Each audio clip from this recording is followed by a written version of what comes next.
Muy bien, decíamos, este panel es denominado Potencial Científico Tecnológico de Argentina y Miguel Laborde, especialista en tecnología del hidrógeno del CONICET, es quien va a presentarnos y va a estar moderando este panel, segundo panel de la tarde. Miguel Laborde, muchas gracias. Ahí se están ultimando los detalles ya para que comience la siguiente disertación.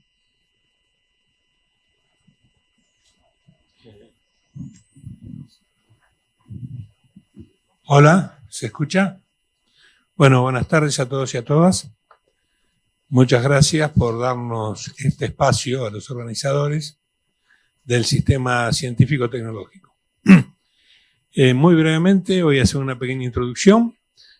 Para el Sistema Científico Tecnológico, el hidrógeno es un viejo amigo. Hace más de 30 años, como acaban de decir, no solo en la CONEA, sino en todo el país, en todos los institutos que tiene la Argentina distribuidos por todo el país, hay gente trabajando en hidrógeno, ya sea como insumo industrial o como vector energético. Hubo un congreso internacional del hidrógeno acá, que lideró el doctor Bolsich. Hubo una ley de hidrógeno en el año 2005 y hubo un plan nacional de hidrógeno en el cual participamos de alguna manera el doctor Corti, el doctor Bolsich y yo. Y ese plan nacional lo tiene la Secretaría de Energía. Lo que sí es novedoso es que por fin tenemos una política de Estado referida al hidrógeno. Y eso como sistema científico tecnológico lo celebramos y mucho. Y esperamos que perdure y que la historia de la energía nuclear sea un incentivo para que tengamos algo parecido en hidrógeno en nuestro país. Bueno, dicho esto, vamos a presentar primero a los que son nuestros jefes, o sea, el representante del Ministerio de Ciencia y Tecnología e Innovación, que es Blanca Cafaro, y a ella le voy a hacer la siguiente pregunta. ¿Tiene o debería tener la ciencia argentina un rol central en el desarrollo del hidrógeno? ¿Qué visión tiene el Ministerio al respecto? ¿Dónde está Blanca? Acá, perdón. ¿Y qué acciones tomarían en torno al hidrógeno? Gracias, Miguel. Bueno, primero quería decirles, estoy aquí en representación del MinCit. Yo soy Blanca Cáfaro, titular del programa de coordinación para la transición sostenible. Y en relación a la pregunta de Miguel, bueno, sí, creo que definitivamente contamos con los recursos humanos, científicos y tecnológicos, tanto de organismos públicos como privados en relación al hidrógeno. Desde el programa que soy titular hemos identificado al menos 90 investigadores en 9 provincias de organismos descentralizados del Estado, como es la Comisión Nacional de Energía Atómica, el CONICET, el INTI, el CITIDEF y universidades nacionales. Después, respecto al Ministerio, contamos con un Plan Nacional de Ciencia y Tecnología al 2030, que una de sus líneas es la transición energética.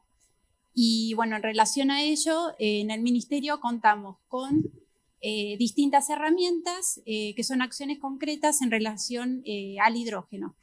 Y a partir de ello yo les puedo mencionar las que estamos llevando adelante en este momento.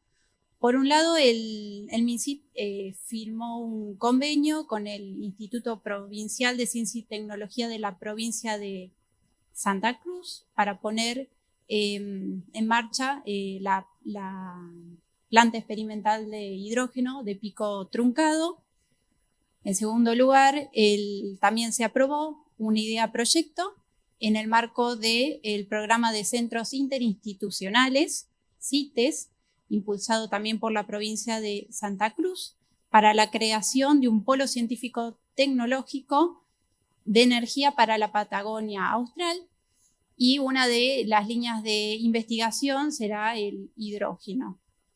Después también el Ministerio lleva adelante acciones de cooperación internacional por bloques, entre países y también entre instituciones, de las cuales derivan financiamientos específicos.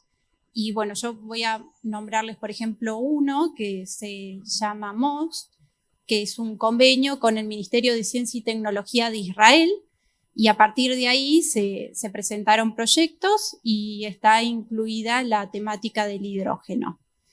También se aprobó un proyecto interinstitucional que incluye varios desarrolladores, incluidos ITEC, que consiste en varios estudios de certificación de hidrógeno, de recambios de locomotoras, a celdas, la idea es pasar a celdas de combustibles de hidrógeno, también de captura y almacenamiento subterráneo de dióxido de carbono y simulación dinámica de electrolizadores. Bueno, al respecto y a uno de estos puntos quería decir que el MinSIT forma parte del consejo asesor del CENADIF, que está llevando adelante la acción del recambio de locomotoras. Y por último, desde nuestro programa hemos hecho otras acciones más, como la elaboración de un informe que se llama Desafío y Oportunidades Nacionales de la Agenda Científico-Tecnológica del Hidrógeno. Lo hemos hecho en colaboración de investigadores como Horacio Corti, aquí presente, y webinarios, entre otras acciones de vinculación. A estas acciones se suman las acciones de la agencia, que es un organismo descentralizado del ministerio, pero para ello está aquí Laura Toledo, que nos lo va a comentar. Muchas gracias. Bueno, gracias Blanca, sobre todo que te ajustaste muy bien al tiempo. Y bueno, entonces ahora le damos la palabra a Laura Toledo, que es la directora del Fondo Argentino Sectorial de la Agencia Nacional de Promoción Científica y Tecnológica. Obviamente la pregunta es qué está haciendo la agencia en relación al hidrógeno y si contemplan y cómo la articulación con las empresas y el sector privado, ya que la mayoría de la ciencia acá es apoyada por el Estado. Bueno, muchas gracias Miguel, buenas tardes. Sí, como comentaba Blanca, la agencia apoya y ha apoyado por 25 años. Este año cumplimos 25 años de política pública de promoción de la ciencia y la tecnología, lo que nos parece, bueno, es una política de Estado y estamos muy orgullosos y orgullosas porque con ese financiamiento basal, como lo denominamos, para que el sistema funcione, para que se exploren las ideas, todo el capital humano que tenemos perfiles trabajando en hidrógeno y en energías que son de lo más variados. Tenemos gente que sabe de química, gente que sabe de física, de mecánica de los fluidos, obviamente de electricidad, de materiales de tipo cerámico, metálicos, polímeros. Tenemos mucha gente que sabe mucho y gente que se ha educado en su gran mayoría en el seno de la universidad pública, ¿sí? Y que la agencia ha contribuido a lo largo de estos años a que puedan tener esos proyectos para llevar a cabo ideas, para expandir el conocimiento, para tener infraestructura, para tener equipamiento, ¿sí? Les dicho esto que es más de contexto, en particular, después de muchos años, el último llamado que habíamos tenido en energía había sido en 2013 y 2014. La agencia hoy tiene como vertical la transición energética. Y el año pasado, en 2021, lanzamos en colaboración con la Dirección Nacional de Proyectos Estratégicos del Ministerio, un perfil específico en transición energética que reunía 7 temáticas distintas, ¿sí? Una de las cuales, por supuesto, es la cadena de valor del hidrógeno, pero también teníamos litio, tenemos energía eólica, por supuesto, termosolar, que es distinta a la que conocemos a la fotovoltaica, sino que la termosolar aprovecha la energía del sol, pero con una concentración de los rayos para hacer precalentamientos en procesos industriales. Y este perfil que le llamamos nosotros se diseñó pensando en dónde estamos parados hoy y a dónde queremos llegar. Entonces, con todo lo que se había trabajado estos años, lanzamos este llamado específico de hidrógeno, destinamos 1.000 millones de pesos y hoy exactamente se empezó a evaluar el primer proyecto de 25 iniciativas que recibimos. 25 iniciativas que, como me preguntaba Miguel recién, tenían que ser sí o sí asociativas, ¿sí? Porque confiamos en que cuando hay asociatividad hay flujo de conocimientos, hay potenciación de esos conocimientos y de las capacidades y, por supuesto, hay otro tipo de resultados. Y esta asociatividad se produce entre investigadores e investigadoras, pero también con el sector industrial. Me gusta llamarlo industrial porque si bien hay actores privados en estos consorcios, también hay empresas del Estado que ofrecen el servicio de energía, por ejemplo, y que están interesados en empezar a tener el hidrógeno como una alternativa. Entonces tenemos proyectos de 8 provincias, justo Blanca mencionaba 9 provincias, bueno, de 8 recibimos proyectos que estamos trabajando y un poco haciendo alusión y para no extenderme en el tiempo, dentro de esta agencia que preside Fernando Peirano, siempre hablamos que para nosotros el concepto de promoción va mucho más allá del financiamiento, estos 1.000 millones de pesos que podemos inyectar. Y hablando en términos de energía, ¿no? Cuando pensamos la energía potencial, estamos hablando del potencial que tenemos en ciencia. La energía potencial es esa energía que está ahí latente y que está esperando una acción para desenlazarse, para aplicarse. Bueno, creemos que la agencia es el vector, es esa acción que está al principio, está en la parte de los proyectos de mayor riesgo, donde todavía no hay certidumbre, no sabemos exactamente cómo va a resultar la propuesta. No son necesariamente proyectos de inversión donde sabemos el resultado económico, sino que estamos expandiendo las capacidades técnico-productivas. Así que ese es nuestro aporte, eso es en lo que estamos trabajando y siempre creemos en la asociatividad público-privada, industrial, académica. Ese es nuestro sello y nuestro expertise en evaluación de proyectos también nos permite que apoyemos con los recursos que disponemos las mejores iniciativas o por lo menos las más promisorias. Así que en eso estamos trabajando. En julio-agosto tendremos los resultados de cuáles son los proyectos adjudicados. Recibimos pedidos por el doble de financiamiento que tenemos, así que bueno, si las iniciativas son lo suficientemente potentes, seguramente podremos acompañar más proyectos que los que esperábamos. Así que bueno, muchas gracias. Bueno, gracias, Laura. Bueno, ahora empezamos con la ronda de los científicos. Si bien los 3 son de la CONEA, también son investigadores del CONICET. Y creo que van a representar bastante bien al sistema científico-tecnológico. Vamos a empezar por Horacio Corti, que es investigador superior del CONICET, es investigador de la CONEA y profesor titular en la Facultad de Exactas de la Universidad de Buenos Aires, y que ha estado trabajando durante muchos años en pilas de combustible PEM, así que creo que es uno de los expertos que tenemos en Argentina en este tema. Y le vamos a hacer las siguientes preguntas. La CONEA tiene un laboratorio de haces neutrónicos. ¿Qué contribución puede hacer en la economía del hidrógeno este laboratorio? ¿Qué capacidades existen en torno a las pilas PEM y al rol de la energía nuclear en la producción de hidrógeno? Son 3 preguntas en una. Gracias, Miguel. Bueno, buenos días. Gracias al CES por la invitación a participar de este magnífico evento. Bueno, respecto de la primera parte de la pregunta de Miguel Laborde, sí, efectivamente se está desarrollando en la CONEA, particularmente en el Centro Atómico Ezeiza, un reactor de producción de radioisótopos, el RA10, que va a incluir una línea de neutrones para el Laboratorio Argentino de Haces de Neutrones, LAN, el proyecto LAN, que a mi entender es uno de los proyectos científicos más importantes que tiene la Argentina en los últimos años. Este laboratorio, como su nombre le indica, trabaja con neutrones producidos en ese reactor. Y esos neutrones van a alimentar distintos instrumentos como difractómetros, reflectómetros, tomógrafos, que van a permitir analizar materiales que particularmente elementos de bajo peso atómico, como hidrógeno y litio.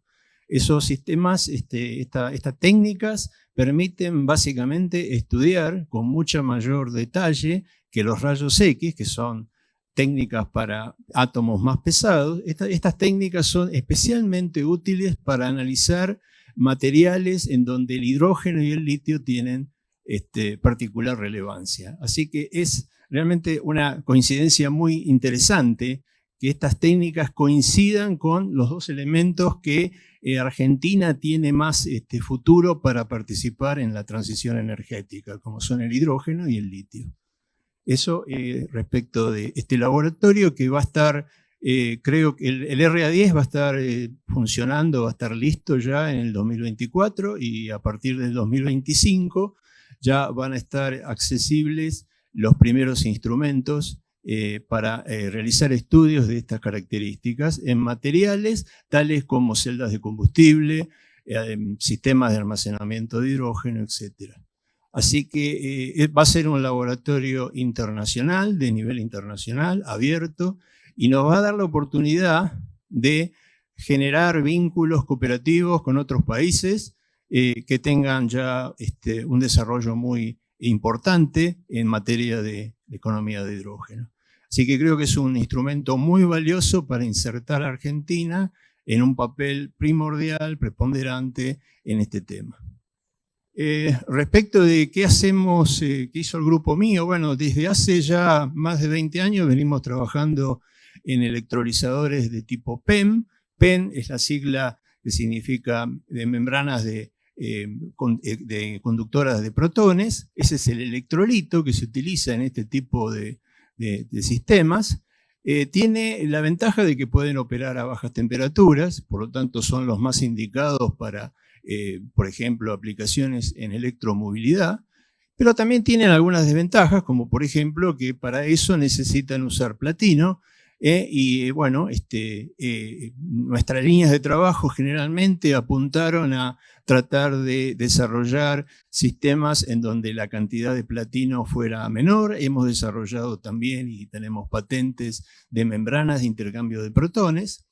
Y lo interesante, me parece, más que los logros científicos, es el hecho de que hemos formado durante estos años una cantidad de profesionales que se están insertando justamente en estos momentos en proyectos más aplicados relacionados con el hidrógeno y en particular con los electrolizadores, que desde mi punto de vista son uno de los cuellos de botella para el desarrollo del hidrógeno verde. Y bueno, para terminar y completar mi participación, quería también mencionar que dentro de la paleta de colores del hidrógeno, Argentina no tiene que olvidarse de lo que se denomina el hidrógeno rosa. El hidrógeno rosa, a diferencia del verde y del azul, del gris, es el hidrógeno que se produce a partir de energía nuclear. Argentina es un país nuclear, domina casi todos los aspectos de la tecnología nuclear y hay en el mundo muchos proyectos liderados, por supuesto, con los países desarrollados como Estados Unidos, Canadá, el Reino Unido, Suecia, donde se está analizando con mucho detalle la participación de la energía nuclear en la producción de un hidrógeno de bajo contenido de carbono. Tiene otros problemas, por supuesto, no los vamos a ocultar, pero sirve a la descarbonización de la matriz energética. Y la Argentina tiene los recursos necesarios como para llevar adelante ese tipo de tecnología. En particular, a mí me ha tocado participar hace unos meses en un congreso sobre hidrógeno nuclear organizado por la Asociación Internacional de Energía Atómica, y ahí se visualiza como hay varios métodos de producción de hidrógeno vía nuclear. Algunos utilizan reactores de muy alta temperatura, que no van a estar disponibles en la Argentina durante las próximas décadas, pero sí hay una gran esperanza en que los reactores modulares, como el que desarrolla CONEA con el CAREN 25, sean sistemas que puedan producir hidrógeno en lugares de alta demanda. Por ejemplo, en acerías, en refinerías.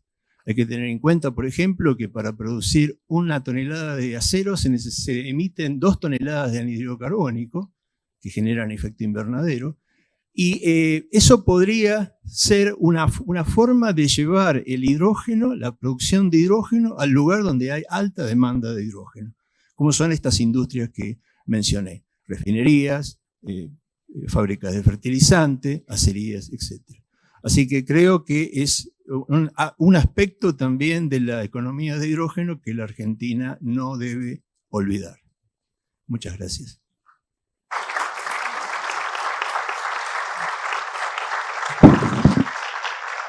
Gracias, Horacio.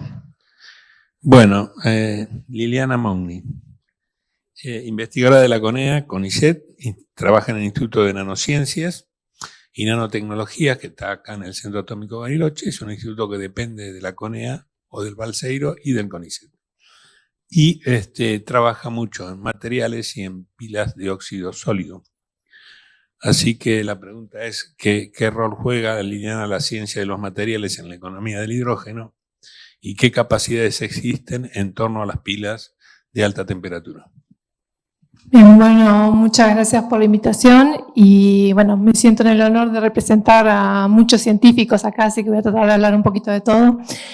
La idea es que actualmente hay una economía del hidrógeno que ya está en marcha, que tiene que ver con el uso del hidrógeno para la industria del fertilizante, el uso del hidrógeno para la petroquímica, y ese hidrógeno ya se produce y se produce en Argentina a partir del gas natural. Ese hidrógeno no solo se produce, sino que a su vez se transporta, se almacena, con tecnologías que son maduras. Entonces la pregunta es, ¿cuáles son los desafíos que nosotros tenemos en el siguiente paso y por qué? Y tiene que ver con esta nueva idea de la economía del hidrógeno, donde estamos pensando en utilizarlo para consumos energéticos, para descarbonizar la matriz energética, y eso va a ser una escala muchísimo más grande. Hoy estuvieron hablando de proyectos, de ideas. Estamos hablando de escalar 100, 1000, millones de veces más de lo que se está produciendo actualmente. Entonces, toda esa tecnología que actualmente está madura ya no va a ser suficiente. ¿Por qué? Por un lado tenemos que pasar a una economía masiva y por otro lado tenemos que bajar costos para que realmente eso sea accesible. Entonces ahí los materiales juegan un rol muy importante, nuevos materiales, nuevas tecnologías que van atravesando toda la cadena de valor del hidrógeno. Por un lado está el tema de la producción, o sea, la producción ya no va a poder ser más a partir de gas natural. Entran en juego ahí las tecnologías de captura, que seguramente Fabiana va a hablar un poco. También está la parte de producción a partir de biomasa, donde también ahí empiezan a jugar los catalizadores. Y va a estar el hidrógeno verde, o el hidrógeno que me gusta más a mí decirlo bajo de carbono, donde va a ser importante trazar y producirlo a partir de energías de baja emisión. Renovable, nuclear, como dijo recién Horacio, o cualquier otra energía que pueda surgir en lo que nos queda de vida. En esos procesos es importante el agua, es importante la electrólisis. Justo Horacio mencionó el tema de los electrolizadores de tipo PEM. Ahí hay mucho para hacer de la parte de los materiales. Actualmente hay una tecnología madura que son los electrolizadores alcalinos, pero es una tecnología que tiene bajo rendimiento, que son electrolizadores muy grandes. Entonces, cuando uno piensa en el volumen de las plantas que vienen a futuro, las que se están planeando, tenemos que pensar en dispositivos más compactos. Entonces ahí es donde entra en juego lo que son las pilas de combustible, porque son reversibles. Entonces tenemos mucha investigación atrás hecha en todo lo que era la transformación del hidrógeno en energía. Ahora queremos hacer el paso al revés. En este proceso entran en juego las PEM, que mencionó Horacio, donde ahí los desafíos están por disminuir la carga de platino. El platino es un material muy costoso y escaso. Entonces, cuando uno empieza a pensar en el volumen que va a tener que tener esto en una economía de hidrógeno de esta escala, tenemos que tratar de reemplazar el platino, buscar alternativas, y ahí entran en juego buscar materiales que sean más eficientes. Si uno analiza, hoy también hablaron un poco de tema costos, y pensamos dónde están los costos de producción de este hidrógeno. Hay un costo importante energético, no solo de la parte de la conversión del agua, sino también de la purificación del agua y de la compresión del hidrógeno, sobre todo si lo vamos a almacenar. Entonces ahí es donde uno empieza a pensar, bueno, materiales que sean más eficientes, que pueda bajar el costo energético, no solo que la energía sea más barata, la energía renovable, sino que la energía que yo necesito para producir ese hidrógeno. Ahí entran en juego, por un lado, las membranas de los electrolitos y por otro lado, los materiales de electrodo. Otro tema con los costos tiene que ver con los costos de capital, que también los mencionaron hoy. En los costos de capital entran en juego los materiales, si es platino, los procesos de los materiales, si esto necesito invertir en procesar esos materiales para hacerlos eficientes o para construirlos. Y ahí es donde hay todo un campo que tiene que ver no solo en buscar materiales más eficientes, sino también tecnologías que sean más eficientes. En particular en la que trabajamos nosotros, que son las celdas de óxido sólido, lo que busca es hacer electrólisis en alta temperatura. Esa tecnología lo que tiene potencial es de bajar más o menos un 30% el consumo de energía. Ahora, entra en juego todo lo que es el procesamiento de esos materiales. Son materiales que al trabajar en alta temperatura no necesitan utilizar platino, pero sí necesito procesarlos. Son materiales de partida muy económicos y abundantes. Eso, cuando uno piensa en escala, para nosotros es importante porque lo que queremos buscar es alternativas, que no dependamos de un solo material, sino tener alternativas de distintos tipos de electrolizadores o distintos tipos de electrodos o electrolitos. Y ahí es donde juega mucho el tema de la investigación que hacemos nosotros. Después, si seguimos pensando en la cadena del hidrógeno, está la parte del transporte y el almacenamiento de ese hidrógeno. En el transporte y el almacenamiento también hay una tecnología madura que es la criogenia del hidrógeno. Ahora, si yo tengo que empezar de vuelta a pensar en los volúmenes que estamos manejando, ya empiezo a pensar en tuberías, hidrogenuductos, en cuanto ese hidrogenuducto con aceros, por ejemplo, inoxidables, va a ser resistente para largas distancias. Entonces ahí entra en juego todo lo que es investigación de aceros, no solo que sean eficientes, sino que sean duradores, que tengan durabilidad, que sean resistentes. Cuando pienso en criogenia, hay un consumo importante de energía ahí en la parte de refrigeración, si quiero transportarlo sobre todo a través del océano. Ahí también hay materiales que pueden jugar, materiales magnéticos que tienen efectos magnetocalóricos, que uno podría utilizarlos en máquinas de criogénicas. Si pienso también en transporte, pienso en carriers, en alternativas para el hidrógeno, que no sean transportar el hidrógeno puro, sino por ejemplo en amoníaco, que hoy también lo mencionaron. Ese amoníaco lo tengo que transportar, ya también es una tecnología madura, pero después cuando llego a destino la tengo que transformar. Eso requiere catalizadores o membranas de separación. Después tengo otros carriers también que podría utilizar, hidruros, que seguramente Fabiana va a hablar, que ellos son expertos. También cómo puedo encontrar nuevos materiales o nuevas tecnologías para poder hacer este transporte más eficiente y cuando llego a destino poder utilizarlo. Dentro del amoníaco también uno podría pensar, bueno, puedo utilizarlo directamente, cómo lo transformo ese amoníaco directamente, lo puedo quemar, lo puedo combustionar o lo puedo hacer una transición directamente en una pila de combustible. Eso también requiere diseños de nuevos materiales. El amoníaco es corrosivo, entonces también cómo lo puedo quemar y hacer funcionar. Y después, al final de la cadena, está el uso de ese hidrógeno. Dentro del uso están los usos que ya están maduros, todo lo que es la petroquímica, todo lo que es el hidrógeno como químico. Y está este nuevo uso que estamos planteando, que es como vector energético. Ahí de vuelta se abren dos caminos. Uno podría utilizar la combustión. La combustión del hidrógeno es muy calórica, genera alta temperatura, en alta temperatura, muy alta temperatura, no es lo mismo que quemar gas natural. Entonces necesito materiales que sean resistentes a esa temperatura. Hay aceros especiales, hay aleaciones especiales que son más resistentes, o recubrimientos para que esas turbinas donde voy a quemar hidrógeno puro con mezclas sean más resistentes. Y después está la utilización directamente transformándolo con las pilas de combustible, como mencionó también Horacio, las pilas PEM, las pilas de alta temperatura, y en particular ahí también a nosotros nos interesa la tecnología esta de alta temperatura de óxido sólido, porque uno puede utilizar un hidrógeno de baja calidad producido in situ. Entonces aprovechar las facilidades que ya tenemos en el país de gasoductos, que es bastante único, no hay muchos países que tengan la red de gasoductos que tiene Argentina, o de biocombustibles, que también tenemos una buena producción de biocombustibles, para producir in situ ese hidrógeno y poder transformarlo directamente en estas pilas de combustibles, que como son materiales que trabajan en alta temperatura, son un poco más robustos y no son tan sensibles a la contaminación con carbono. Entonces uno podría hacer esta primera transición energética más fácil, con menos logística. Y bueno, y finalmente dos puntos que me parece que son también desafíos para los científicos. Uno tiene que ver con que Argentina, además de tener los recursos energéticos, tenemos la materia prima. O sea, esta transición energética va a venir muy de la mano de la minería, de nuevos recursos, de materiales justamente.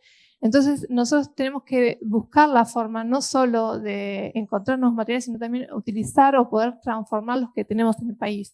Tenemos minería de cobre, de níquel, tenemos litio, tenemos uranio. Todo eso como no solo sea una cadena donde esos recursos salgan del país para volver como un equipo importado, sino que se puedan realmente aplicar procesos acá en Argentina. Y finalmente los recursos humanos, que también es obligación nuestra como científicos el formarlos, no solo los recursos humanos de calidad, los doctores o ingenieros, muchos de nosotros somos docentes, además de investigadores, sino también poder bajar la formación y lo que nosotros sabemos, a llevar tranquilidad a la gente. La gente se pone muy nerviosa con estas nuevas tecnologías. ¿Qué pasa con el agua? Bueno, se va a usar agua salada en algunos proyectos. ¿Qué materiales tengo que usar para esa agua? No todos los materiales van a ser igual de resistentes. Todo eso, cómo uno lo lleva a la comunidad. Así que bueno, vamos a tener un desafío bastante importante, vamos a necesitar mucha gente y mucha energía y bueno, mucho apoyo. Gracias. Bueno, gracias Liliana. Bueno, y ahora vamos a la doctora Fabiana Gennari, investigadora del CONICET y también de la CONEA, profesora del Instituto Balseiro, y que fue hace unos 4 o 5 años premio L'Oréal. Así que las preguntas son las siguientes, Fabiana. Capacidades y logros de la CONEA, algunas cosas ya han respondido tus colegas, pero también de otros institutos que no son CONEA en torno al hidrógeno, cómo estamos en la producción de hidrógeno a partir de gas natural, dado que tenemos vaca muerta, y biomasa, y también en almacenamiento y transporte. Buenas tardes a todos. Bueno, muchas gracias por la invitación y por la posibilidad de estar aquí con la gente, contando un poco lo que hacemos cotidianamente en el trabajo científico en el país. Quiero resaltar que muchos de todos nosotros fuimos formados en entidades del Estado, así que en ese sentido somos unos agradecidos y queremos que lo que hemos recibido a lo largo de estos años pueda volver al país. Es un orgullo poder participar en un proyecto de esta envergadura y queremos tener como científicos, un poco uno es la voz acá, llevar la voz de los demás con los que trabajamos cotidianamente para poder expresar que queremos estar presentes, queremos poder participar, asesorar, dar información científica y tecnológica asociadas con las tecnologías del hidrógeno. Bueno, un poco retomando las preguntas de Miguel, en Argentina hace muchísimos años que se viene trabajando en hidrógeno en el ámbito científico y técnico, hace más de 30 años. En mi caso particular me incorporé hace 22 años a trabajar en las tecnologías del hidrógeno. Argentina tiene un gran potencial científico y tecnológico, eso no queda dudas, va desde la investigación básica, el estudio de los materiales, de las interacciones con fluidos, ya sean líquidos o gases, pero también con la posibilidad a través de la ingeniería de llevar eso a procesos aplicados, es decir, a plantas pilotos y a la industria. Es decir, Argentina tiene esa capacidad porque tiene un fuerte trasfondo de la industria petroquímica y de la formación de ingenieros a lo largo de todo el país. Como antecedentes tenemos el proyecto de áreas estratégicas que comenzó en el año 2008. Este proyecto de áreas estratégicas en hidrógeno contemplaba el estudio de la producción de hidrógeno, el almacenamiento, transporte, es decir, toda la cadena del hidrógeno, para llegar finalmente al uso del hidrógeno pensándolo en un vector energético, es decir, en una forma de poder transportar esta energía renovable. Ahí participaron más de 100 investigadores a lo largo de todo el país, es decir, eso es muy importante, la representatividad en este país que tenemos de gran extensión, que eso es bueno en algún sentido por los espacios libres, pero nos trae otros problemas. Y lo que es muy importante, uno de los objetivos que tenía este proyecto de áreas estratégicas es que fue un equipo formado no solo por el ámbito científico, sino también por empresas. Se buscaba, por un lado, tener un producto, pero también formar recursos humanos y poder enfrentar algunos de los desafíos tecnológicos que están en esta cadena de valor que van desde la producción, almacenamiento, transporte y el uso del hidrógeno. Ese es un antecedente muy importante, pero no quiero dejar de mencionar que Argentina participó en una red CITED y actualmente participa en una red CITED, que son redes iberoamericanas, y ha participado con una actitud de liderazgo. El responsable, aquí presente, que es Miguel Laborde, él también fue responsable del proyecto de áreas estratégicas del hidrógeno, y lo interesante es que en la primera red CITED, que ya culminó, no solo el objetivo es formar recursos humanos, sino que también se estudió procesos de producción de hidrógeno a partir de la biomasa, producción de etanol. Se usó el etanol para producir hidrógeno y se buscó que ese hidrógeno sea empleado en una celda de combustible tipo PEM. Actualmente, todos nosotros, los científicos que están en esta mesa, participamos de la red CITED iberoamericana que está en ejecución, que comenzó en el año 2021, en plena pandemia, y también se tiene como objetivo el estudio de la producción del hidrógeno y su uso en el sector eléctrico y en el sector de transporte. Así que no tengo dudas que Argentina, a lo largo de todos estos años, ha ido demostrando que tiene capacidades para el desarrollo en el área del hidrógeno, pero además ha ido formando recursos humanos a lo largo de distintas universidades del país. Bueno, por tener mi impronta local, localmente tenemos la Comisión de Energía Atómica, un fuerte nexo con el Instituto Balseiro, así que con orgullo muchas de las tesis en las que hemos colaborado con la formación de recursos en temáticas del hidrógeno son actuales doctores del instituto, pero también muchos de los investigadores de los grupos de Bariloche hacen docencia en las otras universidades que están presentes en Bariloche, la Universidad de Comahue, la Universidad de Río Negro, la Tecnológica Nacional, así que es un poco mezclando lo local con lo nacional. No tengo dudas entonces que desde el punto de vista científico y tecnológico somos fuertes. Ya todos mis colegas han mencionado las oportunidades que tenemos como país, porque tenemos recursos. Entonces tenemos el recurso solar, el eólico, los gasoductos, recurso obviamente como Vaca Muerta, de origen fósil, que nos puede dar una sinergia para combinarlo con el hidrógeno, en lugar de que sea gris, con procesos de captura podríamos tener hidrógeno azul, reducir las emisiones y utilizar ese hidrógeno en sectores de la industria local. Ahí quiero mencionar que Argentina tiene una posición única en Latinoamérica, porque es el único país que tiene las 4 industrias que demandan hidrógeno como materia prima. Entonces hay experiencia en Argentina para la producción de hidrógeno, porque lo ha requerido la siderurgia, la producción de fertilizantes, la industria petroquímica, la industria asociada con la producción de otros químicos como el metanol. Y hay que acomodar o aprovechar todas esas capacidades, las científicas y tecnológicas, con las que fuimos bendecidos por cuestiones de la naturaleza y por el aprendizaje a partir de la industria de origen fósil, de la petroquímica, para poder posicionarnos a nivel internacional con la producción del hidrógeno. Así que en ese sentido, respecto de la primera pregunta, estoy convencida que toda la comunidad científica y tecnológica del país va a poder aportar o acompañar a un proyecto que esté definido como una estrategia nacional en la que hay un proyecto de corto, mediano y largo plazo, y lo va a poder acompañar porque ha ido formando recursos humanos, porque cuenta con la experiencia y porque es necesaria políticas de largo plazo para que estas cosas puedan llegar a un producto final. Eso respecto de la primera pregunta, y un poco contando, bueno, qué se puede hacer o en qué estado estamos con el hidrógeno azul. Digamos, Argentina tiene que aprovechar en esta transición energética los recursos que tenemos fósiles, en particular la segunda reserva mundial más importante de gas natural, que está en Vaca Muerta. Eso nos permitiría producir hidrógeno que puede utilizarse en los distintos sectores, como mencioné antes, de la industria. Si capturamos ese dióxido de carbono, estaríamos evitando emisiones y requiere un costo de capital de inversión menor que ir directamente a un hidrógeno verde. Yo creo que tienen que ir de la mano, es decir, no se puede apostar a una única estrategia, hay que combinar estrategias. Eso va a depender de situaciones locales, regionales, para ir encontrando una solución a la transición energética. Sí, hay que aprovechar los recursos que tenemos, pero irnos preparando a largo plazo para las alternativas, como es el hidrógeno verde, totalmente limpias, que todavía tienen que enfrentar desafíos.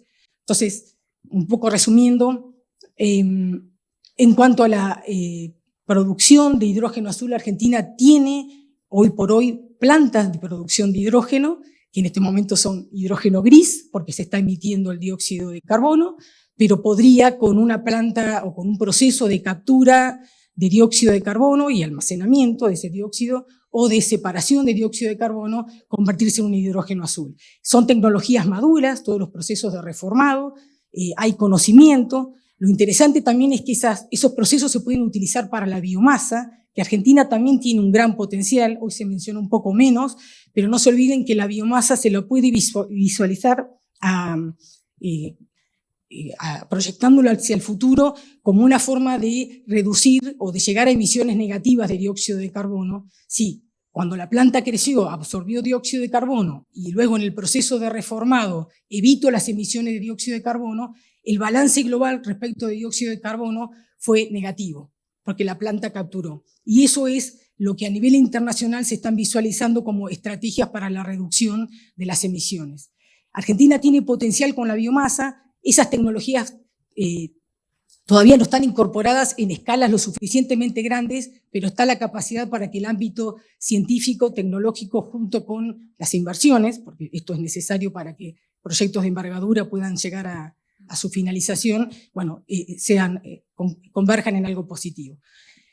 Después, respecto del almacenamiento, que es otra de las temáticas en las que hemos trabajado en la Comisión de Energía Atómica, es un desafío. El almacenamiento, si bien hay muchas alternativas almacenando el hidrógeno en materiales sólidos o comprimiendo el hidrógeno a distintas presiones, hoy mencionaron en los autos para medios de transporte presiones de 700 bar en los tanques.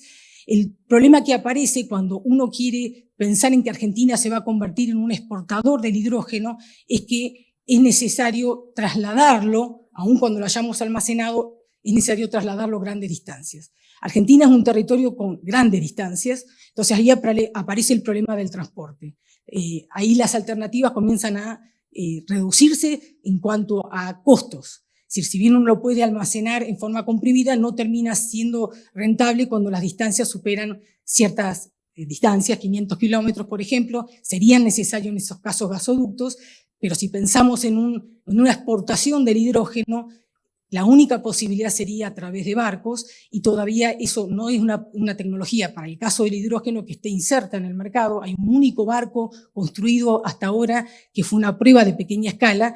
Entonces se está buscando, se está pensando en alternativas, en moléculas que transporten el hidrógeno, moléculas químicas, digamos, y si es posible, como en el estado líquido, para que esto sea rentable económicamente. Así que hay varios desafíos por delante para hacer factible que las tecnologías del hidrógeno se inserten.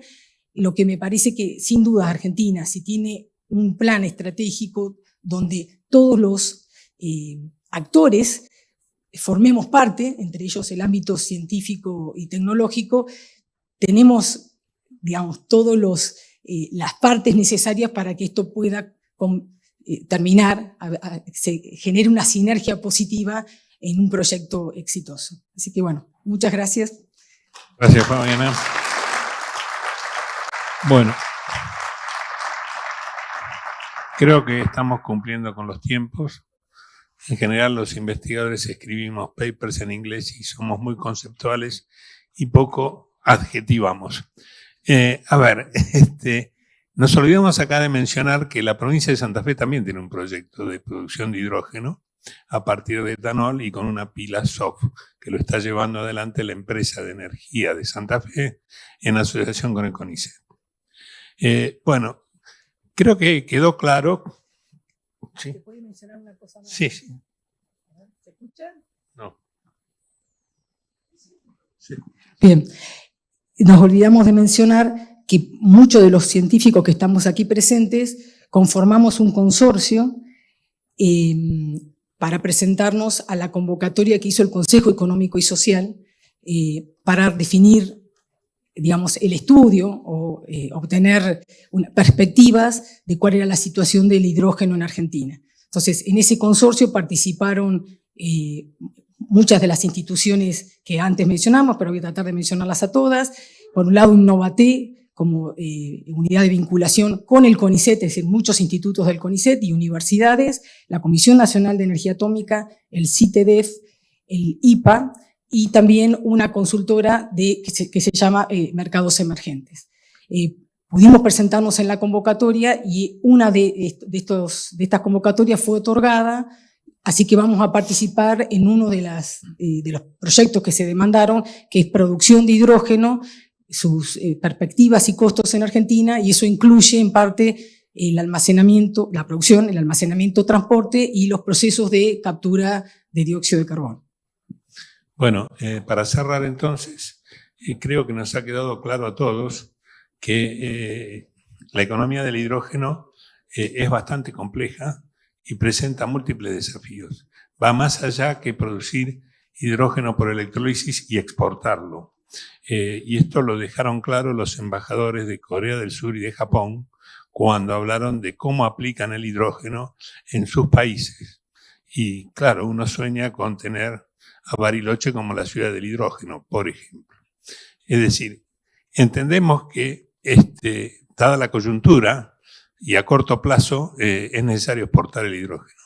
Pero a mediano y largo plazo esperemos que esta política de Estado permanezca y podamos realmente tener una economía del hidrógeno nacional. Y para ello, la Secretaría de Planificación debe saber que cuenta con todo el sistema científico y tecnológico, porque como dijo Fabiana, venimos de la escuela pública y de la universidad pública. Nada más.